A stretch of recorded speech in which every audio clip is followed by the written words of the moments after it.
Greetings! If the subtitles are not available for a video, you can download them directly from the VLC Media Player. To download subtitles in VLC, go to the menu bar, click View, VL Sub.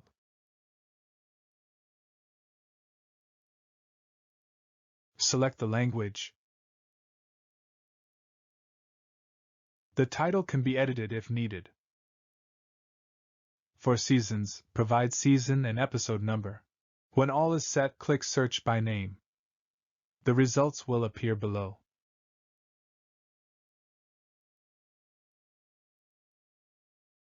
To download, select one or more files. Click the download selection. The download subs will be added to the video automatically.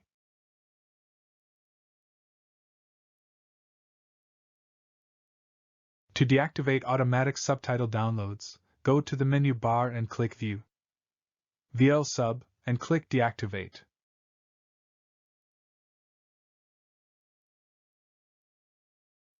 The subtitles are downloaded in the same folder.